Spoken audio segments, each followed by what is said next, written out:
안녕하세요. 그나무타임입니다.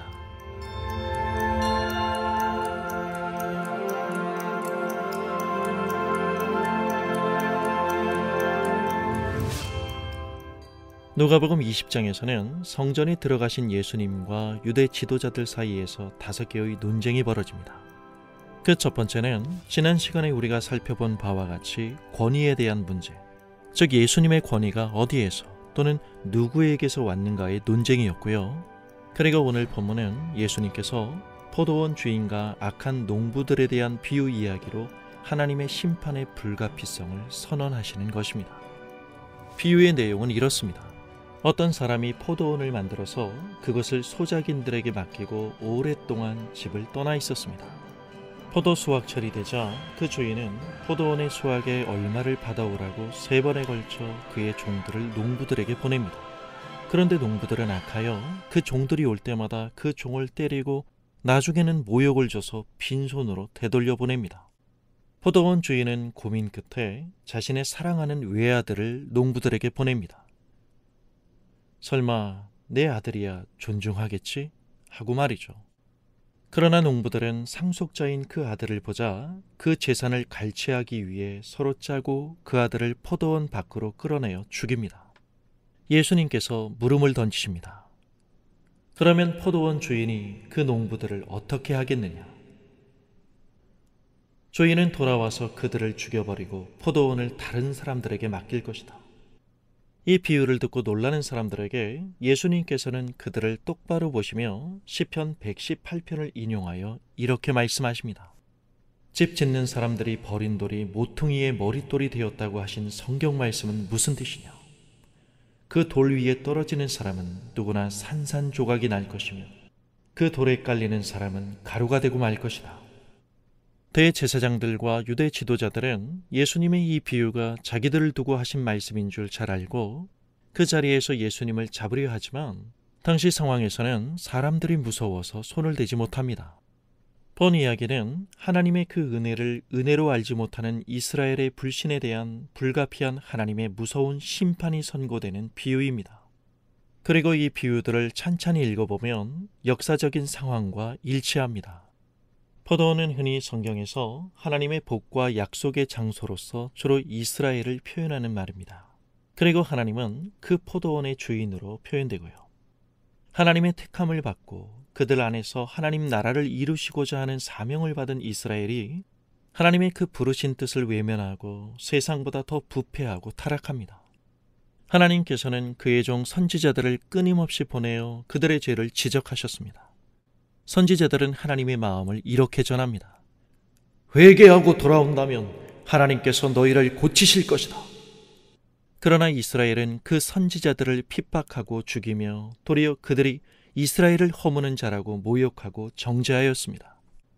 그리고 더 나아가 역사의 종국의 메시아로 보내신 하나님의 아들인 예수님마저도 신성모독죄라는 죄명하에 죽입니다.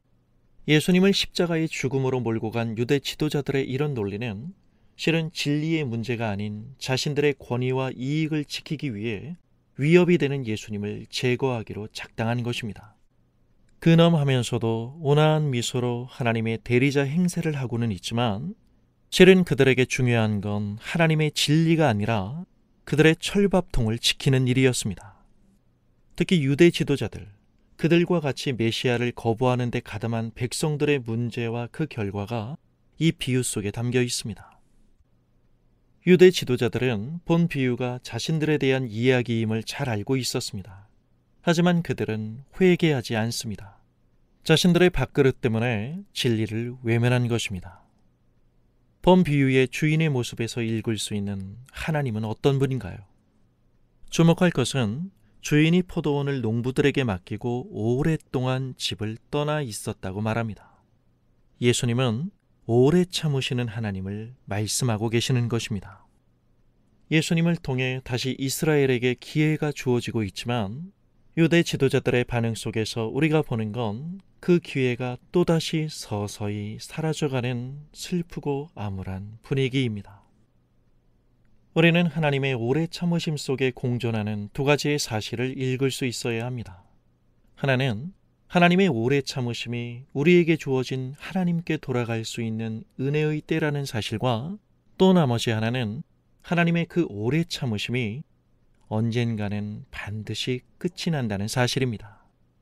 하나님이 신실하지 못한 사람들에 대한 심판을 미루고 있다는 사실은 은혜이며 기회입니다.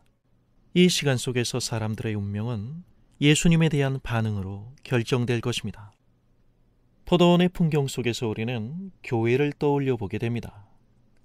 교회가 누구에게 무엇에 신실해야 하는가를 늘 고민하지 않으면 예수님께서 세우신 교회의 본질은 완전히 뒤바뀐 모습으로 우리에게 다가올 것입니다. 전능자의 파워를 선전하며 너도 나도 행복을 주우러 모인 교회 마당에선 개인의 욕구만이 활개칠 수밖에 없습니다. 하나님 앞에 우리가 죄인이라는 말이 신경을 건드리는 사람들이 꺼리는 단어가 된 지금 내 자신이 정말 누구인지를 십자가 앞에 자신을 비춰보는 이 중대한 일은 교회에서조차도 엄청나게 성가신 과정이 된 것이 아닌지 모르겠습니다. 에헤, 누가 모르나? 나도 내가 죄인인 것을 잘 안다고. 너무 죄인 그러지 말라고. 그러건 속으로 그러겠죠? 그렇다고 내가 너보다 더 죄인인 건 또 뭐냐? 교회를 교회되게 하고 교회를 지키는 가장 중요한 백신은 맥없이 울려 퍼지는 복음 속에서 활개치며 돌아다니는 인간의 현실적 기대에 대한 복이라는 응답이 아닙니다.